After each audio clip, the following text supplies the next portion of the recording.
আজকে বৃহস্পতিবার। তোমাদের মধ্যে অনেকেরই প্রশ্ন, টিআরপি কেন এখনো আসছে না? তার উত্তরটা হচ্ছে অনির্দিষ্ট কালের জন্য টিআরপি বন্ধ করে দেওয়া হচ্ছে। হ্যাঁ, ঠিক এই কারণে টিআরপি কিন্তু আসেনি। এক্স্যাক্টলি কি কারণ সবটাই তোমাদেরকে আজকের এই ভিডিওতে জানাবো, এবং টিআরপিতে একটা বড় বদল কিন্তু দেখা যাবে, সেটাও তোমাদেরকে আজকের এই ভিডিওতে জানাবো। তার আগে ছোট্ট অনুরোধ করব, তোমরা প্রথম থেকে শেষ পর্যন্ত ভিডিওটা দেখো, এবং তোমাদের ভিডিওটা ভালো লাগলে ভিডিওতে অবশ্যই কিন্তু একটা লাইক করো, কমেন্ট করে তোমাদের মতামত জানিও, এবং চ্যানেলে প্রথমবার হয়ে থাকলে চ্যানেলটাকে সাবস্ক্রাইব করে দিও। তোমাদের মধ্যে যারা ধারাবাহিক দেখতে পছন্দ করে, বা আমরা যারা টিভি ধারাবাহিকের টিআরপি নিয়ে এক্সাইটেড থাকি, তারা কিন্তু প্রতি বৃহস্পতিবার অপেক্ষা করি যে কখন টিআরপি আসবে। কিন্তু আজকে কিন্তু টিআরপি আসেনি। আমি এর আগে একটু কনফিউশনে ছিলাম, দেখছিলাম অনেক পেজ থেকে আবার টিআরপি আপলোডও করে দেওয়া হয়েছে কোন ধারাবাহিক কততে। তারপর যেটা বুঝলাম, অনেক অডিয়েন্স থেকে শুরু করে সবাই পোস্ট করছে ফেক, ভুয়ো খবর ছড়াবে না, অর্থাৎ টিআরপি নিয়ে অনেক জায়গাতে কিন্তু টিআরপি লিস্ট বানিয়ে প্রকাশ করে দেওয়া হচ্ছে। এগুলো কিন্তু ফেক, তোমাদেরকে জানাচ্ছি। অফিসিয়াল কিন্তু টিআরপি আসেনি। অনেক পেজ তাদের রিচ বাড়ানোর জন্য ফেক টিআরপি তৈরি করে কিন্তু পোস্ট করে দিচ্ছে। এবার আসি টিআরপি কেন আসবে না, তোমাদেরকে বলছি। অনির্দিষ্ট কালের জন্য বন্ধ টিআরপি প্রকাশ্যে এলো কারণ।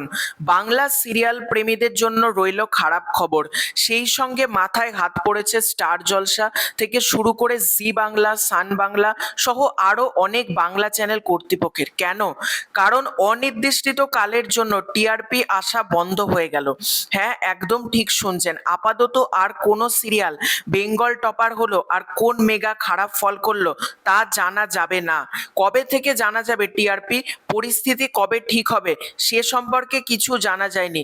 রিপোর্ট অনুযায়ী বার্ক টিআরপি নীতিমালায় আনছে পরিবর্তন। তাই আপাতত অনির্দিষ্ট কালের জন্য প্রত্যেক টেলিভিশন চ্যানেলের অনুষ্ঠানগুলির টিআরপি আসবে না।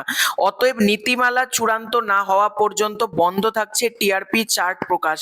আর এই খবর মন ভেঙে চুরমার করে দিয়েছে বাঙালি দর্শকদের। বড় সিদ্ধান্ত কেন্দ্রের।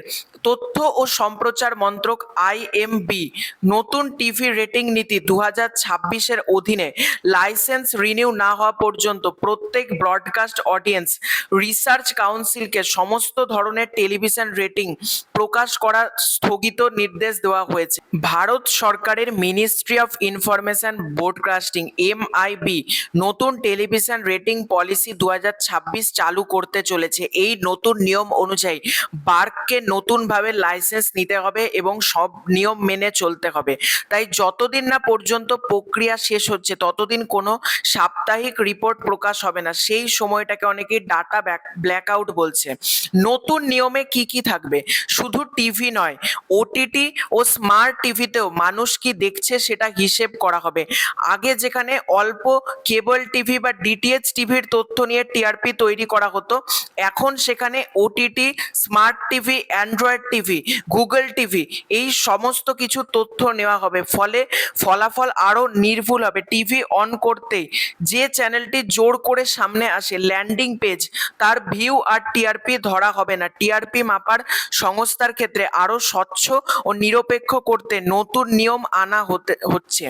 অর্থাৎ এতদিন ধরে অনেকে আমরা যেটা বলতাম টিআরপিতে এই সমস্যা সেই সমস্যা, অর্থাৎ শুধুমাত্র কেবল টিভির বেসিসে কিন্তু টিআরপি আসবে না। কেবল টিভি বা ডিটিএইচ টিভি টিআরপির আন্ডারে চলে যাচ্ছে কিন্তু ওটিটি প্ল্যাটফর্মস, অর্থাৎ মানুষ মোবাইলেও যদি কোনো সিরিয়াল দেখে, সেটা ওটিটিতে দেখে সাবস্ক্রাইব করে, তাহলে সেটারও কিন্তু কাউন্ট করা হবে। এবার পাশাপাশি কিন্তু Google TV, Android TV, smart TV যেগুলো রয়েছে, সেখানেও যদি কোনো প্রোগ্রাম বা ধারাবাহিক দেখা হয় ওটিটির মাধ্যমে বা কোনো লাইভ টিভির মাধ্যমে, সেটা জিও টিভি হতে পারে, আদার্স যে কোনো কিছু, তাহলে সেটারও কিন্তু টিআরপি কাউন্ট করা হবে। আমার মতে এটা বেস্ট ডিসিশন। শুধুমাত্র কেবল ডিটিএইচ এর ভরসায় না করে পুরো সব কিছুকে স্বচ্ছভাবে কিন্তু আনা হচ্ছে। এবং কেবল টিভিতে একটা জিনিস দেখবে, হঠাৎ করেই কিন্তু কেবল টিভিতে একটা জিনিস হয়, মানে টিভি অন করলে সাথে সাথে কোনো একটা চ্যানেল চলে আসতো, সেটারও টিআরপি কাউন্ট হতো। এবার কিন্তু সেটাও হবে না, নিরপেক্ষ বিচার করা হবে। আমার মতে সঠিক ডিসিশন। এবং এই সব কবে এই প্রক্রিয়া শেষ হবে তবেই কিন্তু টিআরপি আসবে। তো তোমাদের এই পুরো ব্যাপারটাকে কেন্দ্র করে কি মতামত কমেন্ট করে জানিও। খুব শীঘ্রই দেখা হচ্ছে নতুন কোনো ভিডিওতে। চ্যানেলে প্রথমবার হয়ে থাকলে চ্যানেলটাকে সাবস্ক্রাইব করে দাও। Bye bye.